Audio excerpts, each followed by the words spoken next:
You're on the go, rushing to meet deadlines, surrounded by chaos, just getting it done. Take time out for you. Read a paperback or ebook. Escape the grind. Commune with God with uplifting Christian romance, action-adventure, mystery, sci-fi. Your choice, your time, anytime. Illuminating fiction. Pelican Book Group. Some say the Christian life is difficult because there are so many rules. Others say the rules make it easier. Still others say there aren't many rules at all. With thousands of denominations out there, it's not surprising there are so many viewpoints. The awesome thing about God is that He's constant, all-loving, and willing to wait while we find our way. So, what exactly does it mean to be a Christian? And how are we to live a good Christian life? We tackle these questions and more as we go forward and live life with joy and on purpose.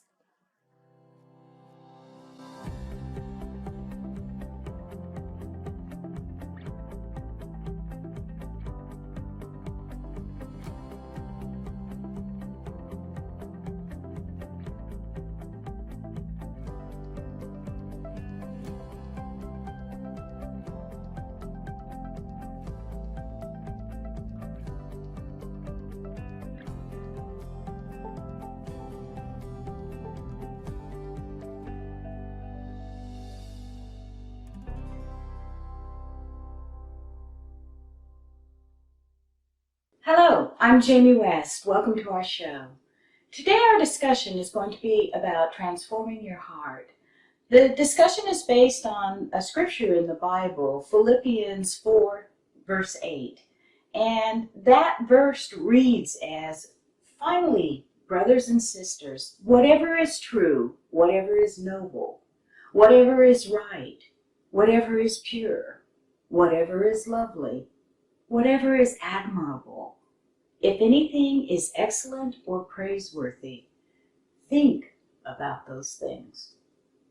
So here we are given an admonition to change the way our thoughts are. You know, I don't know about you, but when I started realizing that I was letting Jesus back into my heart, I started looking at the world around me in a different way. And it was a transformative way, of course, because Jesus does that. He transforms your heart. But He also admonishes us to go forward and continue to transform our hearts because we have a lifetime of old habits that we need to overcome to become more like Jesus. And I'm going to give you a little illustration here. So I am a black thumb gardener, I guess I should say. I try to grow things, but a lot of times they don't grow. So I have to do things to try to make them grow. And so my big project this year was I was trying to grow a lime tree. I love limes. I drink lime in my water all the time. And so I planted a little seed. And I had to go in and I had to nurture that seed. I had to give it some kind of little enhancement to make its roots grow properly. And you know when you transform a plant, you plant the seed, you have to water it, you have to give it sun so that it can grow.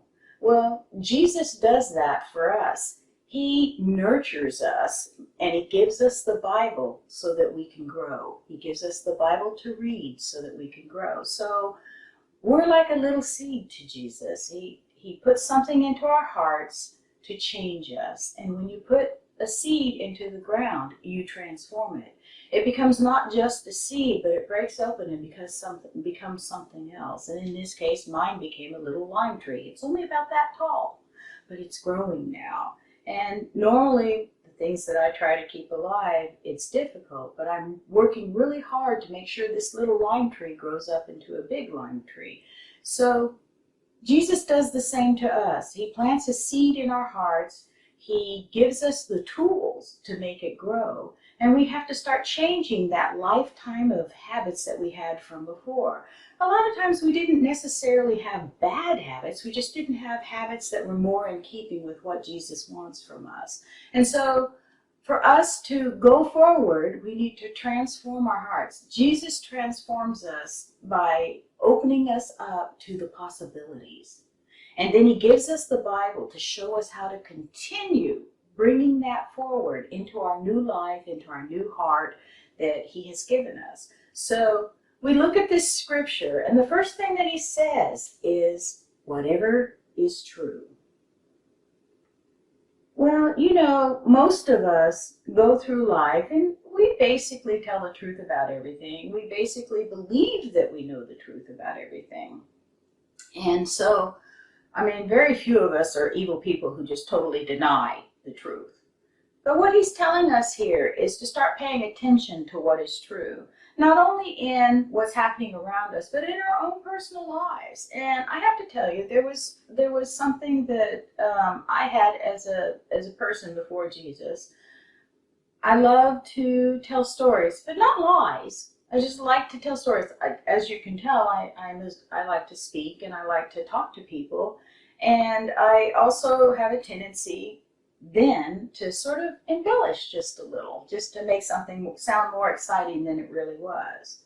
Well, since Jesus transformed my heart, I don't really do that anymore, because that little embellishment a lot of times was a lie, or if it wasn't a lie, it was skirting the truth just a little, a lie by omission. And suddenly, when I realized that I had to start telling the truth, stories were just as good. In fact, some of them were funnier. But I don't have to embellish anymore. And it was not something that I did consciously. I did not think about what I was saying to people. I was just trying to make it funny.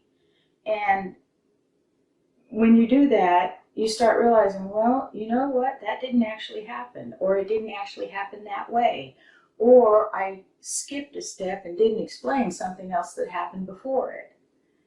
I had to start looking at things. When you start looking at things from the perspective of Jesus in your spirit, you really do start looking at things truthfully. You start seeing things around you truthfully. And you start paying attention to things truthfully. You look at a situation, and instead of making your own judgment on it, you think in your mind, how would Jesus see this? And this is what he wants us to do. He actually wants us. He's not saying that our behavior before was bad. All he's saying is that our behavior now needs to reflect the truth that is him, and it needs to reflect the truth in what we see. So instead of looking at something in a judgmental way, we're to look at it in a Jesus way. We are to pay attention to what this truth is. Any situation. And you know, everyone thinks that there's this great esoteric truth out there that, oh, once I'm bring Jesus into my heart, that I'm going to tell the truth always and see the truth always. And it takes time to learn to see the truth. And it takes time to learn to tell the truth. Suddenly in your mind, you have this little thing that stops you, this little voice from Jesus that says, tell the truth. Did that actually happen? And so or did that actually happen that way? So you start questioning everything that you do, and then you start questioning what you see without judgment. You start seeing what it is as the truth. And this is where that expression comes from, that the truth will set you free. Because it does. It's the most amazing thing. I tell people all the time, when I let Jesus into my heart, suddenly I was free. And people are always like, how can you be free when you have this list of rules that you have to pay attention to? Well, first of all, Jesus doesn't expect us to be able to discern that list of rules all at once. And I'm not talking about the 10 Commandments. I'm just talking about some of the things that he says in the Bible. He tells us to learn to discern. And when we learn to discern, we look at things truthfully. That's what discerning is. You discern what is right and what is wrong. And he gives us that ability when we accept him. And we learn to do these things. So do you see what I'm saying here? When Jesus comes into your heart, you don't have this big explosive thing where everything you do from now on is right. You have moments where you go through and learn, just like you learn in school, where you learn what to do as you go along. And this scripture tells us that. This Philippians scripture 4-8 tells us that we are to use the rest of our life as a learning experience to do what is right, what is good, what is pure, what is noble. And so we go forward thinking about that. So when we look at the truth, when we look at a situation around us, no matter what it is, we have to take a step back and we have to ask Jesus, tell us the truth of this situation. Tell us how to handle this. Tell us how to go into this and look at it and say, this is truth and this is not. Or, this is just truth. Look at a situation with truth. And so Jesus tells us this in this scripture. And he gives us other scriptures to help discern too. There's another one. But when he, the Spirit of truth, comes, he will guide you into all truth. He will not speak on his own. He will speak only what he hears, and he will tell you what is yet to come. So you need only to ask the Holy Spirit to give you spiritual guidance and insight into any situation or relationship, and he'll show you the truth. So when you start looking for it, you start finding it. The next thing they say in the scripture is whatever is noble. We can describe a noble thing as a selfless and sacrificial act. And 2 Timothy 2, verses 20-21 tells us something about that. In a large house, there are articles not only of gold and silver, but also of wood and clay, and some are for special purposes and some are for common use. Those who cleanse themselves from the latter will be instruments for special purposes, made holy, useful to the master, and be prepared to do any good work. So he's talking about how in a household we have things that we use every day, and then we have things that we only use for special occasions. Whatever is noble is used for a special occasion. And if you think about all of the people in the Bible before us, did you ever notice something about Moses and about David and about so many of them, Solomon, all of them, as you go through the Bible and you read the stories, Ruth, all of them, they all had flaws. Moses said he couldn't speak well, so God gave him his brother Aaron, who was a good speaker. And yet Moses was still the leader of the people. Aaron just was his mouthpiece. And King David was a murderer. And yet, in the end, God said he was a man after God's own heart. Because King David, when he did things, even when he did evil things, afterwards he realized that he had broken the law of God, and he went to God. He went straight to God and said, I've done something wrong. I've done something horrible. Please forgive me. And it wasn't just that he went to God, it's that he believed. He believed in God. He knew he had to answer to God. So when we talk about whatever is noble, and we think, we're never going to be the kind of person who can do something noble, maybe you are. In fact, Jesus says you are.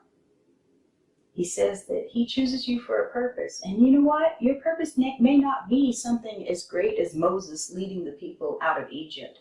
It may not be something as fantastic as David being the king of all Israel and pulling them together and bringing them to God's own heart. You may not serve one of these great big purposes that takes care of an entire world of pain and anger and hate and bring it to love and warmth and unconditional love that like God gives us. Your purpose in life, it may be in the little everyday things, that as you walk through life, that you do things that are noble all the time. You choose the right path. You become the right person. And in this respect, I have a story of one of my Sunday school teachers. I had an older lady as a Sunday school teacher, and she was just a wonderful woman. I can't think of anything that she ever did wrong. Now, she would look at me and say, we do things wrong all the time. But she always did her best to try to help us, not only as her little Sunday school students, but outside of church. And she would do things for us. And for a little while, she had little classes outside church for some of us young girls to teach us some of the ways of life when we get out into society. She would have us study the Bible, and we would talk about comportment and how we presented ourselves to the world. So basically, I guess you could say it was a little charm school, or whatever they call it nowadays, a finishing school or whatever. But she wanted us to be prepared for the real world, but she also wanted us to have the manners and the etiquette to go forward. And it wasn't just teaching us where to put a fork or whatever. In fact, I don't even think we ever did that. It was just teaching us to think about the world in a worldly way, but keeping all of our righteousness inside of us when we had to be presented to the world. So when we went out into the world and we applied for a job, or we were working at a job where people were mean to us, she tried to teach us how to respond to those situations by using the Bible as a guide. And it worked pretty well, because I came out of it, being able to, I got the first job I ever applied for, I actually got. And so, she taught us how to present ourselves. When we talk about what is noble, we want to talk about how we present ourselves. Nobility is, as it said, a selfless and sacrificial act. This means when you present yourself to the world, you want to be selfless about it. You want to go out there and you want to say, I am doing something for the good of other people. And it doesn't mean that you go and be Moses. Sometimes the good of other people are just your children, because God tells us to raise our children properly too. Sometimes that is your purpose in life. And there are other times where cleaning the church properly is your purpose in life.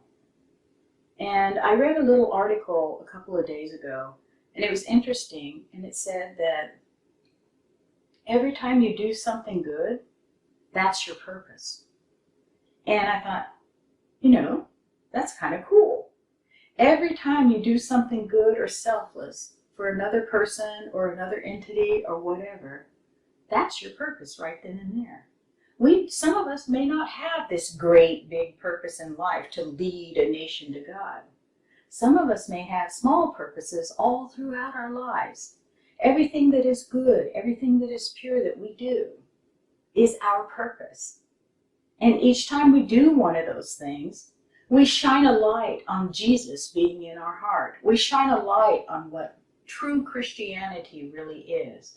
Every little purpose that we serve, every little time we go through life and we do something good, we're shining a light on Jesus. And remember, he says, let his light shine through us. And that's how we do it. So when you sit there and think, I haven't done anything great in my life, maybe you have. Because sometimes something sticks with you or sticks with another person, but you don't even know how it influenced them. And I think back on that Sunday school teacher. She was my Sunday school teacher nearly 50 years ago. And yet whenever I am in a dilemma or anything, I think about some of the things she taught me, and I think about her. She doesn't even realize she served this purpose. But Jesus knows it. He knows that what she did and what she taught us has affected me 50 years later. And you may not receive the satisfaction of knowing that you affected somebody like that. All you have to do is know that God knows that. Did you know that the On Purpose team prays daily for your needs? We do. Jesus is the great physician who can heal any ailment, spiritual or physical. He can provide for any need. If you need prayer, let us know about it. It is our privilege and pleasure to hold you up to the Most High God. There is nothing too big or too small for God. Visit www.palicast.net day or night and click the Request Prayer link at the bottom of the page. Our prayer team will pray for your needs.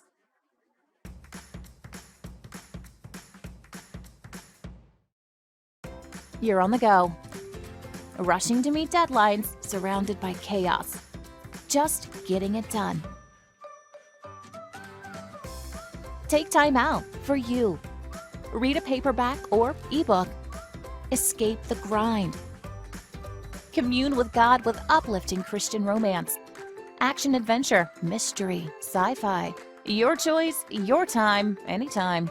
Illuminating fiction. Pelican Book Group. The next part of the scripture is whatever is right. Everyone has an internal system in which they decide what is right and what is wrong. So let's read a few scriptures about that. Dear children, do not let anyone lead you astray.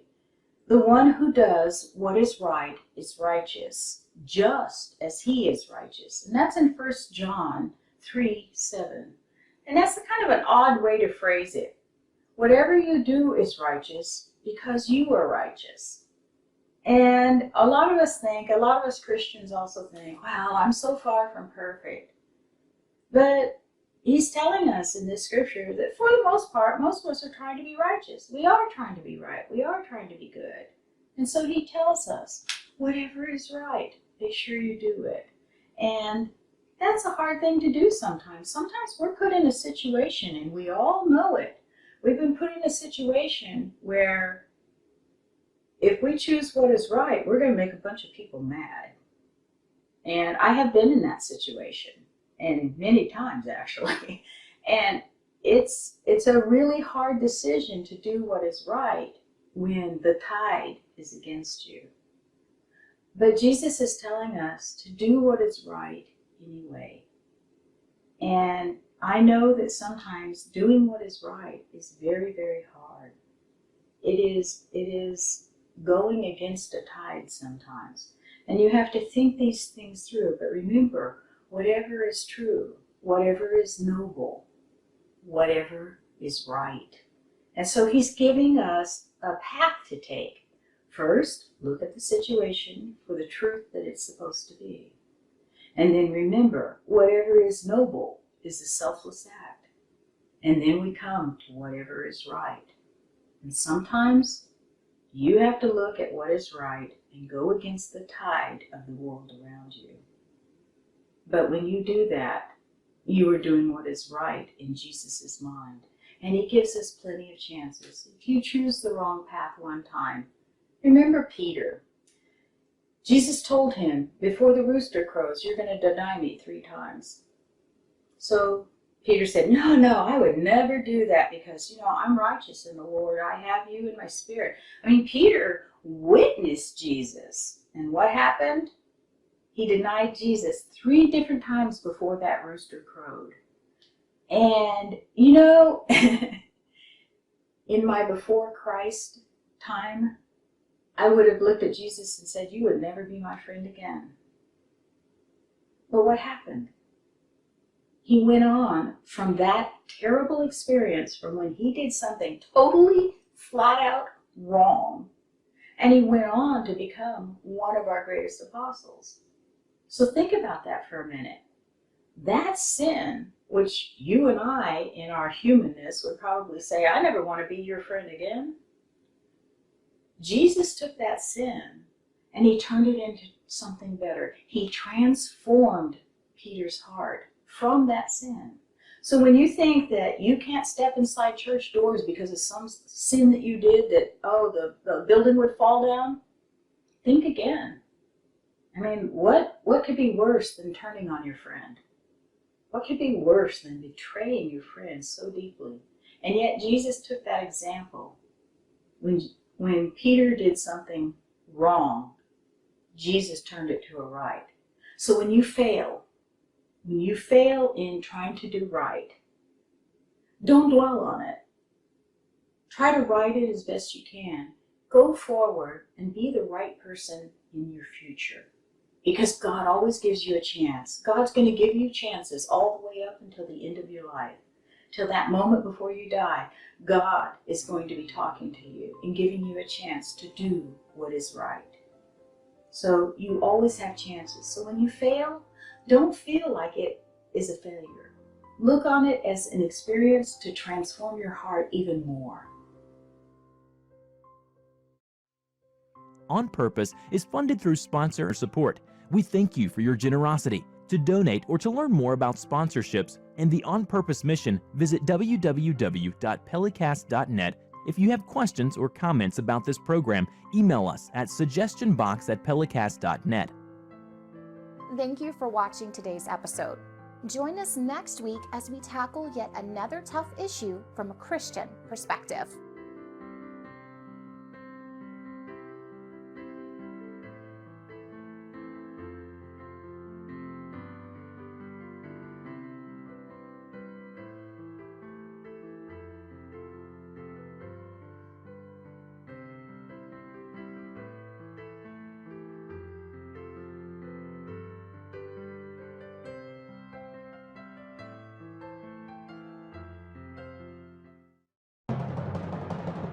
To soldier of fortune Jeb Sledge, the assignment seemed simple. Rescue an heiress and her journalist friend from Colombian guerrillas and collect a sizable paycheck for his troubles. But things rarely go as planned. After stumbling upon a mass of dead bodies, Kristen Halverson isn't about to leave Colombia without the proof she needs for the story of a lifetime, and Sledge soon finds himself ensnared in a chemical weapons conspiracy that involves civilians, guerrillas, and high-ranking government officials. But neutralizing the factory isn't enough.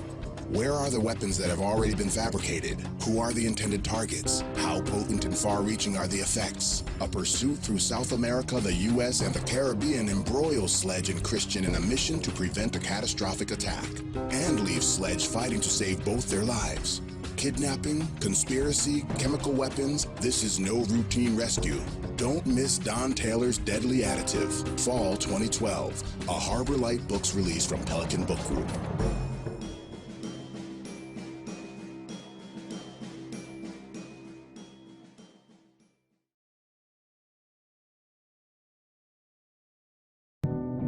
Pelican presents, in cooperation with donors like you, the program that tackles tough issues from a Christian perspective. Hear from knowledgeable guests, real people like you, trained professionals, experienced men and women with practical advice and usable life-changing tips. Deepen your relationship with Christ as you delve into Scripture and enrich your life. Unleash your spirituality and live life with joy and on purpose. Join us Fridays at 3 p.m. Eastern and visit online at www.pelicast.net.